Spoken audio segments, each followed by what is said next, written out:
Madame Curry was playing at the theater on base, and someone had just delivered ice cream to the mess hall. But Lieutenant Thomas Kelly had a mission on this day. Over the skies of Papua New Guinea, Lieutenant Kelly and his crew were aboard the B-24 Heaven Can Wait, the lieutenant in his bombardier position at the front of the aircraft. Loved it.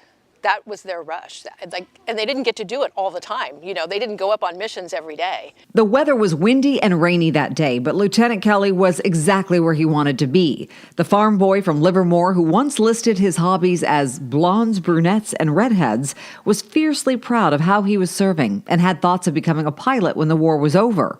Very much patriotism, very much, this is what I do for my country.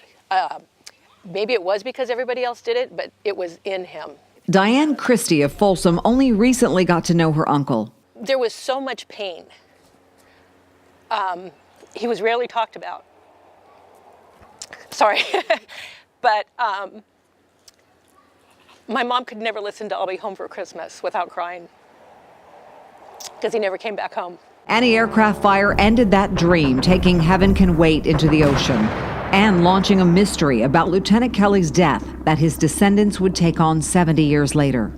For me, it started as an interesting puzzle. How much could we find about the circumstances of this crash? Diane's cousin, Scott Althouse, was the first to become curious. A professor and researcher from Illinois, he drafted the family into the project. Then when he said he wanted us to go to Memphis to do research because he had all this information he had to gather, we were like, what does it all mean?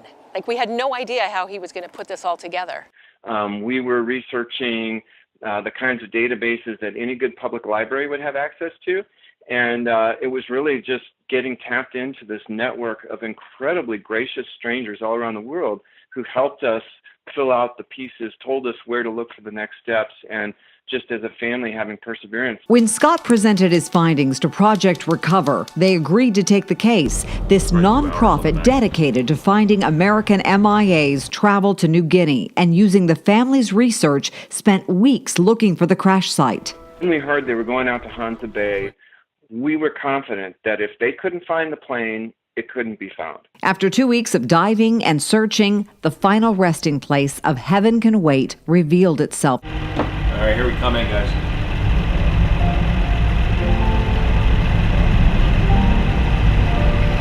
All right, to your part.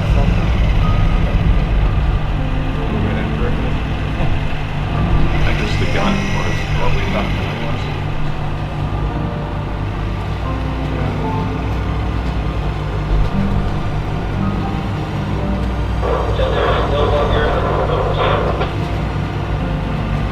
Good copy. We got wreckage in view.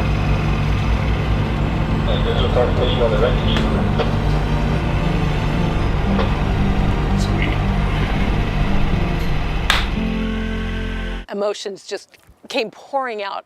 I sobbed, I cried. I talked to my sister, and she's sobbing and crying. We're like, where is this coming from? The family now hopes that the federal agency that oversees POW and MIA recoveries will prioritize Lieutenant Kelly's case because the portion of the wreck found may encapsulate his body. We've connected with 7 other families from the crew that we've been in contact with. It took a lot of research to find them, but our family found them. We found 7 of them. One family's research may fill holes in the lives of 7 families and answer questions that for generations went unanswered when lives were interrupted and families changed by war. The purpose of Memorial Day is to stop and remember, to remember the lives of those who have given everything in service of our country, and to just stop and to learn something about somebody who died in the war and to carry that memory forward, I think, is a way that all of us can honor those who've gone before, who don't get to experience the futures that we get to inhabit because they gave everything. They bring them home. We'll be there. Wherever it is, wherever they bring them to, our family will be there. Those were 11 individuals lost on March 11th, 1944.